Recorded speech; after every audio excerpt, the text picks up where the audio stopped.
Qué alegría el ser parte de la Escuela Sabática, un programa en el que podemos compartir la fe, participar de la misión mundial de la Iglesia y estudiar juntos la Biblia. Hope Media Honduras te da la bienvenida a la Escuela Sabática. Una mañana más de sábado, mis amados hermanos, y qué gozo es volvernos a encontrar en este espacio de Escuela Sabática. El mejor lugar del mundo hoy es donde estamos alabando el nombre de nuestro Dios. Bienvenidos una vez más a esta Escuela Sabática. Le invitamos para que comparte el enlace con sus seres queridos, con amistades, con compañeros, para que juntos nos gocemos en la alabanza, en la oración y en el estudio de la Santa Biblia. Quiero tener una oración para iniciar en esta mañana. Querido Dios, te damos las gracias porque tú eres bueno.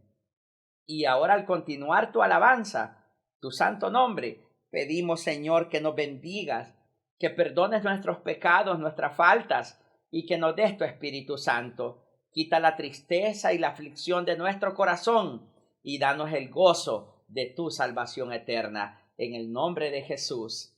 Amén y amén. Hope Media Honduras te desea un muy feliz sábado. Hope Media Honduras, llevando esperanza. Y ahora, hermanos, para continuar alabando el nombre de nuestro Dios, ¿qué les parece si lo hacemos entonando las notas del himno número 61 del Himnario Adventista, que lleva por título Santo, Santo, Santo, Dios Omnipotente? Cantemos juntos.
Qué bello es alabar juntos el nombre de nuestro Dios, hermanos. Y así de bello también está en este último sábado del segundo trimestre del año. Así de bello está, hermanos, el relato del misionero, que lleva por título Encontrar a Jesús junto a la fogata. Así se titula el misionero de esta mañana.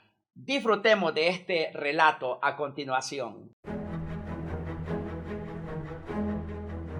Stephen N. Haskell fue el primer pastor adventista que visitó Portugal. Haskell viajó por el mundo al servicio de la Asociación General para explorar las condiciones para el avance misionero. en su viaje por el mundo, llegó a Portugal en julio de 1889. La obra adventista no comenzó sino hasta 26 de septiembre de 1904, con la llegada de la primera pareja misionera desde Estados Unidos a Lisboa, Portugal. Clarence A. Emerson y Mary Haskell Murphy, junto a su bebé, era una familia apasionada por compartir el mensaje adventista. Comenzaron a aprender portugués y poco después comenzaron a vender literatura, haciendo contacto con misioneros y visitas y predicando. Desde esos humildes comienzos, la Iglesia Adventista en Portugal ha creado hasta llegar casi 10.000 miembros. Pero con 10 millones de personas en el país, es muy evidente el desafío misionero. Es difícil compartir el Evangelio en ciudades en crecimiento. La gente está ocupada, distraída e interesada en cosas distintas al cristianismo. Una manera como los adventistas han creado vínculos significativos en Portugal es a través de la educación. La Escuela Adventista de Setul abrió en 1983. Lilita ayudó a abrir la escuela y fue su primera maestra. Recuerda que comenzó con solo 2 estudiantes a los que se enseñaba en la iglesia. Y así, Fernando y Jorge fueron los 2 primeros que asistieron a la escuela aquí en Setúbal. A partir de allí, vinieron muchos otros niños.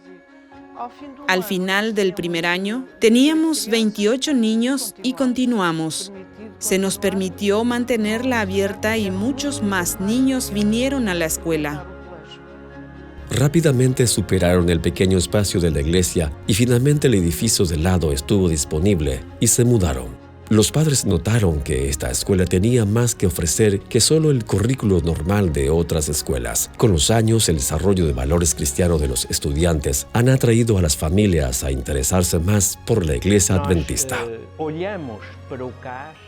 Vemos a la escuela como un centro de influencia. Es un centro de influencia que trabaja con nuestros niños, pero también con niños que no son de la iglesia o que pertenecen a otras iglesias. Y este es el gran método de trabajo de esta escuela, que influye en estos niños y sus familias, que vienen a la iglesia en ocasiones especiales. Algunos asisten regularmente a la iglesia y tenemos varios casos de jóvenes que se han unido al club de conquistadores y finalmente han sido bautizados.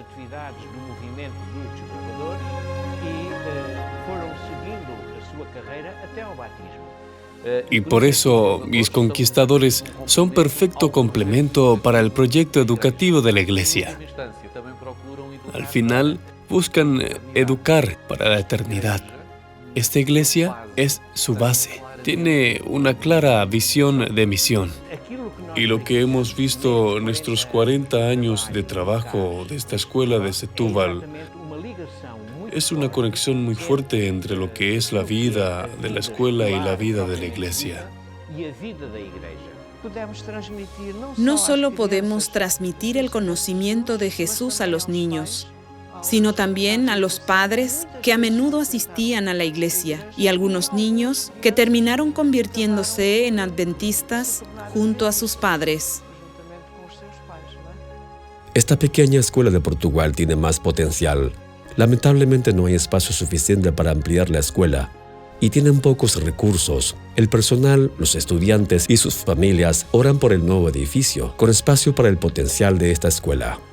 Parte de su ofrenda al 13º sábado de este trimestre ayudará a construir un nuevo edificio en una zona de rápido crecimiento de la ciudad. Esto permitirá que más familias sean impactadas por la educación adventista. Sigo teniendo un cariño muy especial y siempre oro por esta escuela para que pueda crecer y desarrollarse y, quién sabe, algún día podamos tener una escuela con otras instalaciones más grandes y mejores, con más condiciones, y creo que ese es nuestro objetivo. Está en mi corazón. Por favor, oren por Lilita y por este proyecto. Gracias por apoyar la ofrenda del 13º sábado que impactará las vidas de familias de Portugal.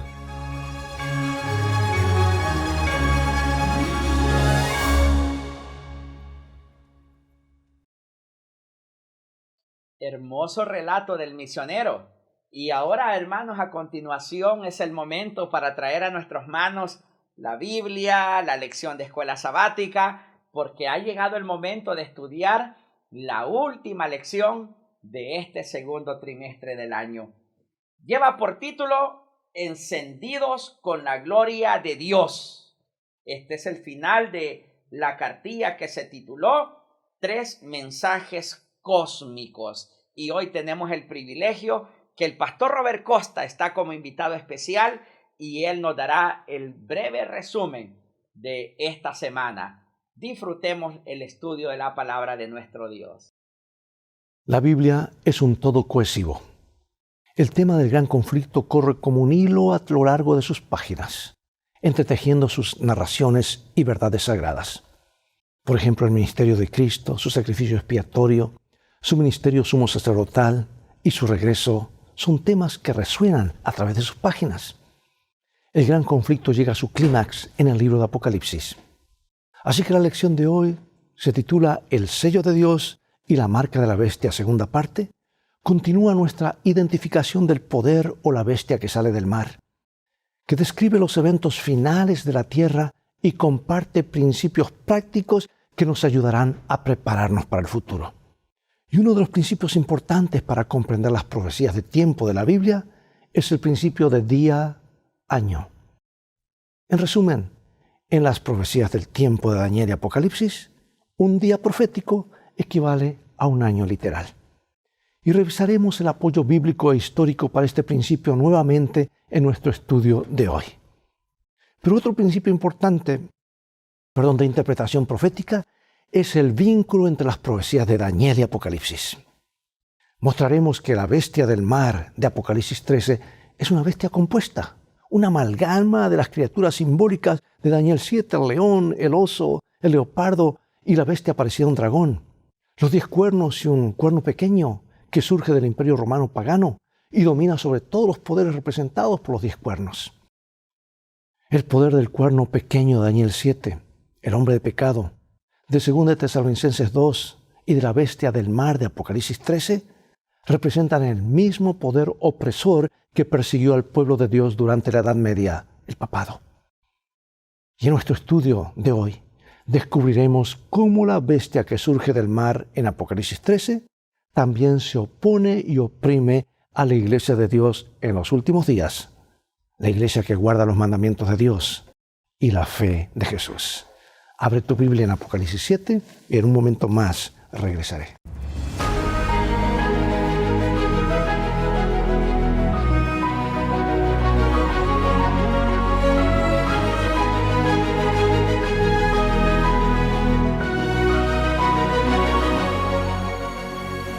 Leo Apocalipsis 7, 2 y 3. Entonces vi a otro ángel que subía del este con el sello del Dios vivo, y clamó a gran voz a los 4 ángeles, quienes habían recibido poder de dañar la tierra y el mar, y les dijo: no dañen la tierra, ni el mar, ni los árboles, hasta que sellemos en sus frentes a los siervos de nuestro Dios.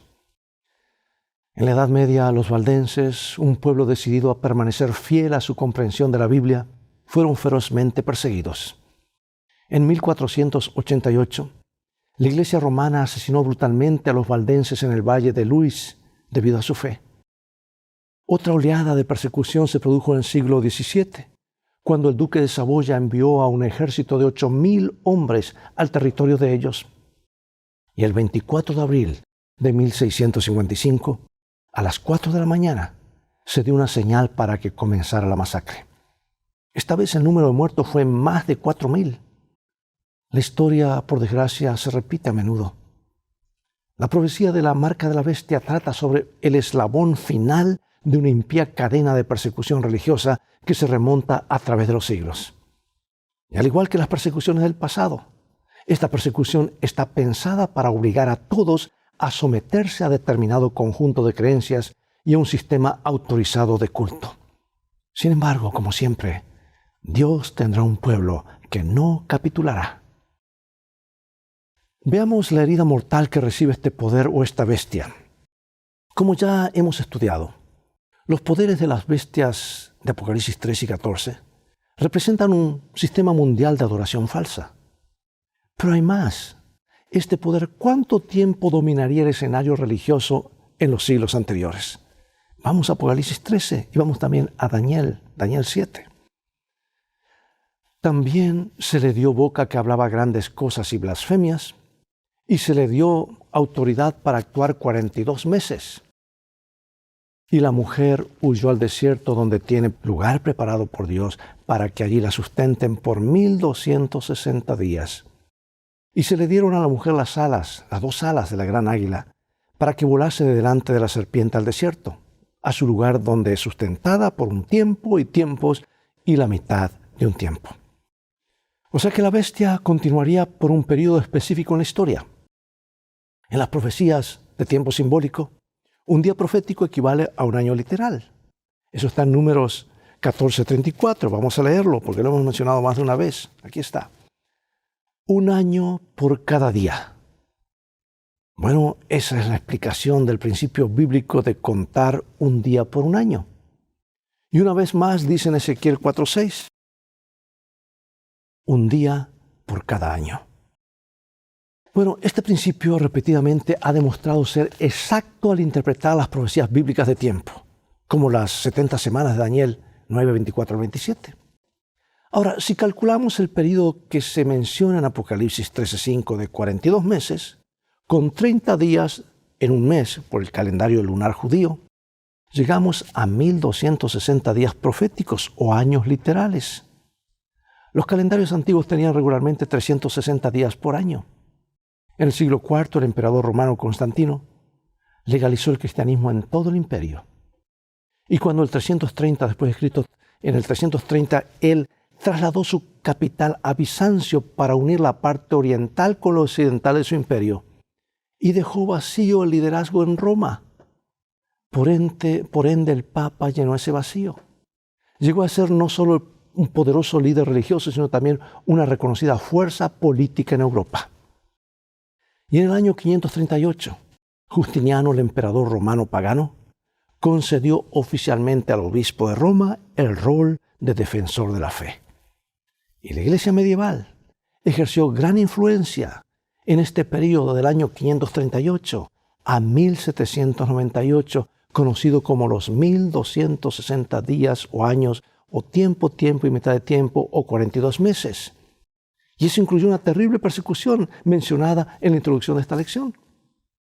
Bueno, el general Berthier, general francés, que respondía a Napoleón, tomó al Papa cautivo en 1798 en cumplimiento exacto de la profecía. Berthier y su ejército capturaron al Papa Pío VI y lo destituyeron del trono papal sin contemplaciones. El golpe al papado fue grave, pero según Apocalipsis 13:12, la herida mortal sanaría y el mundo tendría más noticias de este poder, muchas más. Piensa en cuán asombrosa es la profecía bíblica y cómo nos revela el conocimiento divino acerca de los acontecimientos futuros, aún en detalles. Por eso pregunto, ¿qué debe enseñarnos este hecho acerca de por qué podemos confiar en las promesas del Señor, incluso las que aún no vemos que se hayan cumplido? Hay una predicción de San Pablo para los últimos días. Vamos a ver qué marcas identificatorias le asigna a la bestia el poder del anticristo. Según de Tesalonicenses 2, nos dice así: nadie os engañe en ninguna manera, porque no vendrá sin que antes venga la apostasía, y se manifieste el hombre de pecado, el hijo de perdición, el cual se opone y se levanta contra todo lo que se llama Dios o es objeto de culto, tanto que se sienta en el templo de Dios como Dios, haciéndose pasar por Dios. Inicuo, cuyo advenimiento es por obra de Satanás, con gran poder y señales y prodigios mentirosos, y con todo engaño de iniquidad para los que se pierden, por cuanto no recibieron el amor de la verdad para ser salvos.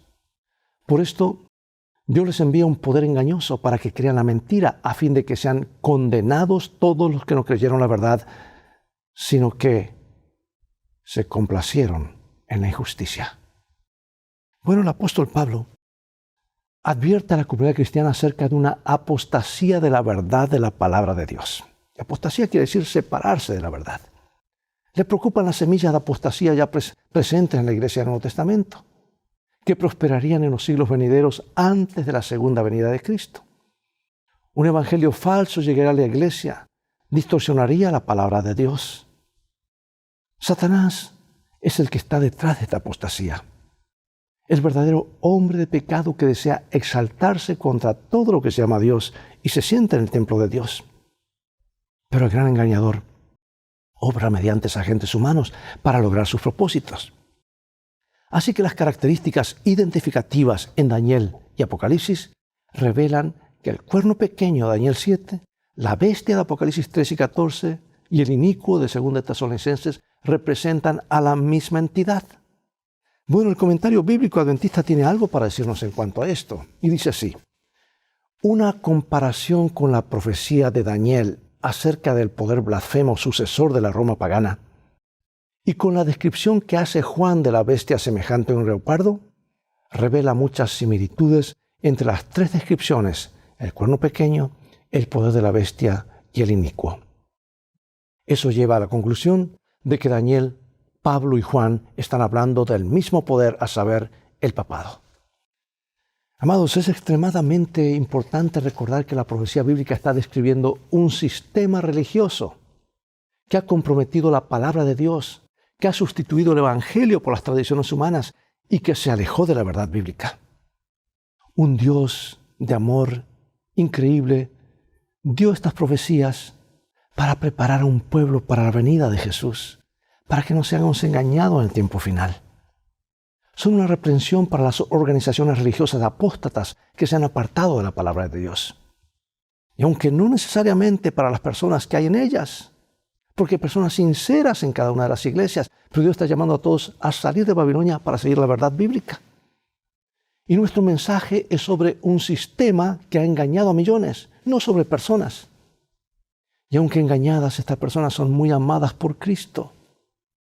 Debemos tratarlas debidamente. Así que todo lo que quieran que los hombres hagan con ustedes, hagan ustedes con ellos. Esta es la ley de los profetas, dijo Jesús. Por eso pregunto, ¿cómo debemos aplicar este principio al abordar el tema de los poderes de la bestia y Apocalipsis 13 y 14? Dios nos ayuda a usar el tacto, la delicadeza y explicar que esto es un sistema, no es una persona, etc. Bueno, las encuestas revelan una profunda falta de confianza en las instituciones y los gobiernos. Millones se preguntan, ¿dónde hay alguien moralmente apto para liderar el mundo? Y las profecías de Apocalipsis identifican el poder de la bestia como aquel que, bajo los auspicios de una unión religiosa política, ostensiblemente será el poder que desempeñará este papel. ¿Cómo describe Juan estas escenas finales de la historia de la tierra? ¿Y qué contraste poderoso vemos aquí? Apocalipsis 17. Y los 10 cuernos que has visto son 10 reyes que aún no han recibido reino, pero por una hora recibirán autoridad como reyes juntamente con la bestia. Estos tienen un mismo propósito y entregarán su poder y su autoridad a la bestia. Pelearán contra el Cordero y el Cordero los vencerá, porque Él es Señor de señores y Rey de reyes. Y los que están con Él son llamados y elegidos y fieles. Bueno, hay 3 importantes comentarios que Juan hace de este pasaje. En primer lugar, de los poderes políticos dice que tienen un propósito y dice que darán su poder y autoridad a la bestia. En segundo lugar, este conglomerado de error hace guerra contra Jesús, el Cordero. Y en tercer lugar, en la última guerra de la tierra, Cristo y sus seguidores triunfan. No gana la bestia, Jesús gana. ¿Alguna vez te preguntaste qué estrategia podría utilizar el diablo para unir a las naciones? Pues la historia a menudo se repite, amados. Descubrimos lecciones valiosas del colapso del Imperio Romano. Cuando las invasiones, por ejemplo, germánicas asolaron la Europa occidental desde el norte, el emperador romano Constantino acudió a la religión. No se convirtió de corazón, fue una conversión por conveniencia, así lo dicen todos los historiadores. La autoridad de la Iglesia combinada con el poder del Estado se convirtió en el instrumento que Constantino necesitaba. El continuo fortalecimiento de la santidad del domingo en el siglo IV fue un movimiento político y religioso calculado para unir el imperio en un momento de crisis. Constantino quería que su imperio se uniera y la Iglesia romana quería que el imperio se convirtiera. Mira, el renombrado historiador Arthur Weigall lo indica claramente y dice así: La Iglesia hizo del domingo un día sagrado, en gran medida porque era la fiesta semanal del sol, porque era una política cristiana explícita hacerse cargo de las festividades paganas entrañables para la gente por tradición y darles significado cristiano. Es que en un momento de gran crisis, cuando todo el mundo está asustado, herido y con miedo, la gente estará desesperada por alguien que ofrezca algo de estabilidad y protección. Así es como la tiranía ha surgido en el pasado. Y no hay razón para pensar que no podría volver a suceder. Porque según la profecía, algo propiciará estos acontecimientos finales.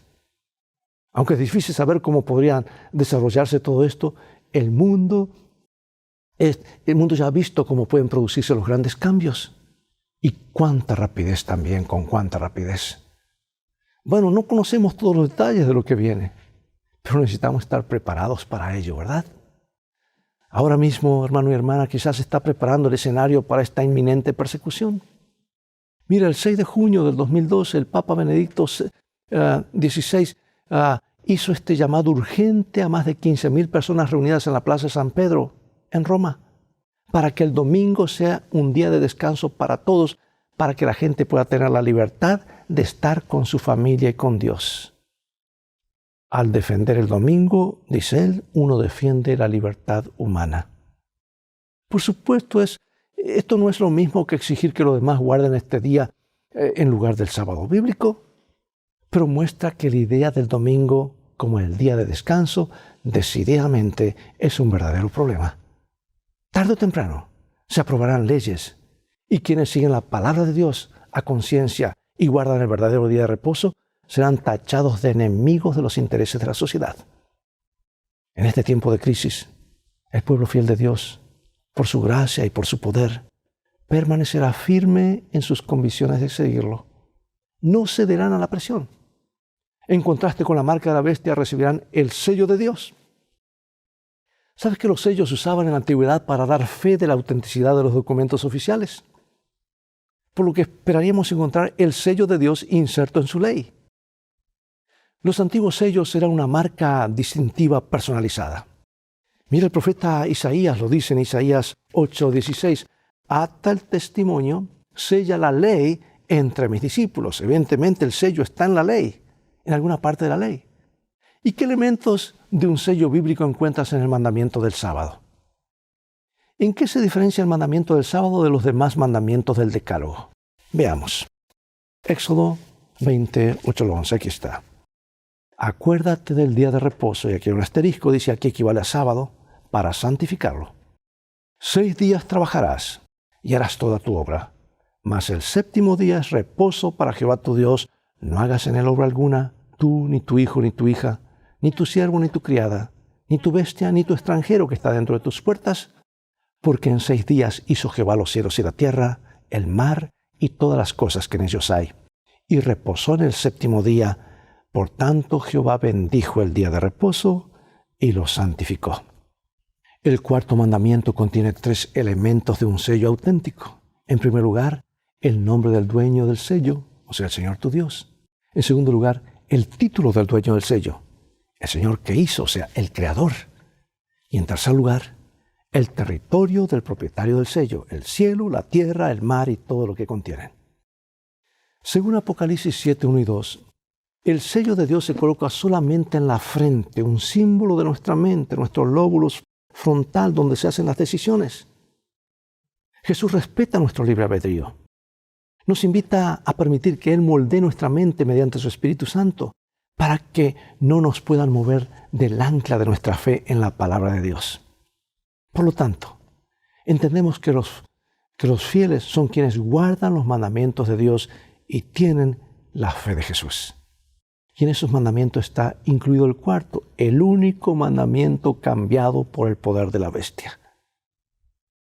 ¿Qué condiciones ven que se están gestando, ves tú que se están gestando actualmente que podrían conducir a las restricciones de nuestra libertad religiosa? ¿Qué obstáculos también quedan? Todo está cuadrando, se está cumpliendo exactamente como Jesús lo dijo y como a Daniel fue revelado hace siglos. Bueno, Ahora, para concluir, habría mucho más para hablar de esto. Tenemos 2, 3, 4, 5, 6 partes de estos temas, pero tenemos que concluir diciendo que a pesar de lo diametralmente opuesto que es el sello de Dios a la marca de la bestia, tienen una cosa en común. Ninguno se asigna al instante. La recepción del sello de Dios se lleva a cabo durante un periodo de tiempo en el que nuestras mentes se conforman diariamente a la imagen de Cristo. Ellen G. White nos habla de esto en El conflicto de los siglos, inspirada por Dios, y dice así: es una ley tanto de la naturaleza intelectual como espiritual que al contemplar somos transformados. La mente se adapta gradualmente a los temas en los que se le permite detenerse. Y al contemplar a Jesús y saturar nuestras mentes con las enseñanzas de su palabra, nos parecemos más a Él. Y amados, se necesita tiempo para que el carácter se desarrolle. Las relaciones significativas y duraderas se desarrollan con el tiempo y toman tiempo, ¿verdad? Y mientras meditamos en la vida de Cristo, el Espíritu Santo obra en nuestras vidas para sellar dentro de nosotros los principios del reino de Dios en preparación para la prueba final sobre el mandamiento del sábado. Así como el sello de Dios no se recibe en un instante, tampoco la marca de la bestia. Los compromisos diarios, los pecados acariciados, los ídolos ocultos del corazón retenidos, las actitudes no cristianas fomentadas, todo conduce a la recepción de la marca de la bestia. Si fallamos en pasar las pruebas hoy, ciertamente fallaremos en las pruebas más grandes de mañana, cuando se imponga la marca de la bestia. Como solía decir el viejo predicador adventista Lutero Warren, la única forma de estar listo para la venida de Jesús es estar listo y permanecer listo. Y antes de finalizar con esta cita, quiero decirte esto, hermano y hermana: Dios nos da esta vida, 70, 80, 90 o 106 años como mi padre, para prepararnos para la prueba final. Todos estos años se nos dan para que en esta escuela aprendamos a prepararnos para el huracán que se acerca. Tomemos esto, hermanos, muy en serio, porque no se nos da vida para vivir para este mundo, sino prepararnos para el mundo venidero. Dice así: cuando el protestantismo extienda la mano a través del abismo para asir la mano del poder romano, cuando se incline por encima del abismo para darse la mano con el espiritismo, cuando bajo la influencia de esta triple unión nuestro país, Estados Unidos, repudie todo principio de su constitución como gobierno protestante y republicano y haga provisión para la propagación de las mentiras y seducciones papales, entonces sabremos que ha llegado el tiempo en que se verá la asombrosa obra de Satanás y que el fin está cerca. Hermanos, se nos ha revelado esto. Yo les llamo esto información clasificada, que no es para esconder, guardar, sino para compartir. Y aunque vivamos a la espera de los acontecimientos finales, incluso con expectativa, pregunto, ¿por qué debemos tener cuidado de no entrar en el fanatismo? Porque es fácil caer en el otro extremo, y ambos extremos conducen al mismo pozo. El poner fechas o especular más allá de lo que se nos ha revelado mediante la inspiración. ¿Cuáles son los peligros de hacer esto? ¿Y cuáles fueron los resultados cuando los acontecimientos esperados no transcurrieron en el tiempo y la forma que la gente concluyó que sucederían? Pues se elimina la fe de la gente ya no cree ni en esa gente ni cree en la palabra de Dios, se apartan. Y lo que el diablo quiere llevar a la gente o al liberalismo que no entienda o al fanatismo, porque ambos terminan en el mismo lugar. Si bien debemos evitar los peligros descritos en la pregunta anterior, ¿cómo respondemos a los que dicen que nuestro argumento sobre la marca de la bestia y la persecución no puede suceder porque simplemente no parece posible dado el estado actual del mundo? Hermanos, puede parecer o no parecer, tampoco la gente creía en el diluvio. Tampoco creían que el mar se iba a abrir y pasaron. Tampoco creyeron que el Mesías vendría. Tampoco creyeron que iban a ser libres de la esclavitud de Egipto después de 400 años. Parecía imposible. Pero cuando Dios dice algo, se cumple. Y aquí está revelado claramente, y Dios, para darnos un signo, ha dado el don de profecía para que sepamos en detalle lo que se acerca. ¿Por qué esta línea de pensamiento, aunque a simple vista parece razonable, en realidad no tiene nada de razonable? Al fin y al cabo, fíjate con cuánta rapidez pueden producirse grandes cambios en el mundo. Dios nos ayude a estar alertas, pero anclados en la palabra de Dios. Oremos. Dios del cielo, vamos a ti en el nombre de Jesús, nuestro Salvador, para agradecerte que nos has dado abundancia de luz en tu palabra. Y porque tu palabra se interpreta a sí misma, no tenemos que añadirle ni quitarle.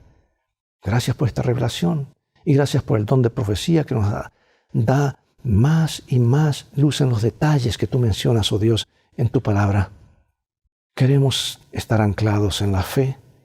Se acerca un huracán terrible y permite que capitalicemos nuestros días que nos das de vida para tener una relación personal con Cristo, conocerle mejor, amarle más, servirle y estar preparados y dar razón de nuestra fe.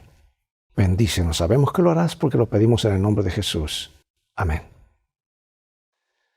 Bien, amados, llegó el momento de despedirnos. Será hasta el próximo programa. Comparte estos programas, este link con otras personas, este enlace con otras personas, e invítalos a sintonizar este canal. Y sé tú mismo un canal de bendiciones para otros. Dios te bendiga y recuerda, el mensaje de este libro es que tú vales mucho para Jesús. Él te ama más de lo que puedes imaginar. Y si no, mira el precio que fue pagado por ti y por mí en la cruz del Calvario. Vamos en un viaje, en una carrera, y las cosas van a terminar bien si hacemos de la Biblia nuestro GPS y a Jesús como nuestro guía. Maranatá, Dios te bendiga.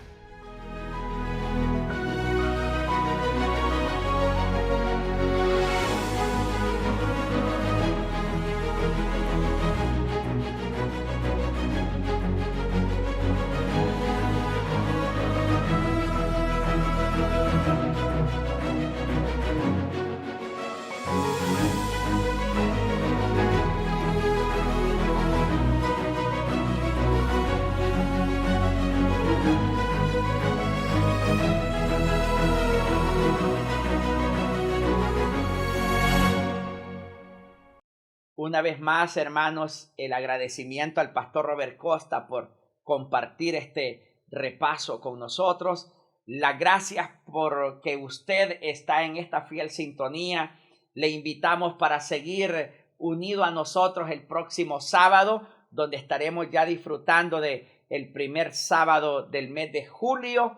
Y por hoy rogamos que las bendiciones de nuestro Dios se derramen sobre la vida suya y de cada uno de sus seres queridos. Gracias por su fiel sintonía a nivel nacional o en cualquier lugar del mundo donde usted nos esté viendo en esta mañana. A continuación, el espacio del culto divino, después de esta palabra de oración. Nuestro Dios, te damos las gracias una vez más por permitirnos estudiar tu palabra, elevar himnos a tu nombre y exaltar tu glorioso nombre y tu glorioso amor. Encomendamos nuestra vida en tus manos y te pedimos tu bendición, porque sin ti somos nada. Bendícenos, nuestro Dios, por favor. Te lo pedimos en el nombre de Jesús. Amén y amén. Todo el milagro de la salvación eterna. Te lo pedimos, Padre, en el nombre de Jesús. Amén. ¡Qué privilegio que nos hayas acompañado en la escuela sabática! Hope Media Honduras te desea un muy feliz sábado.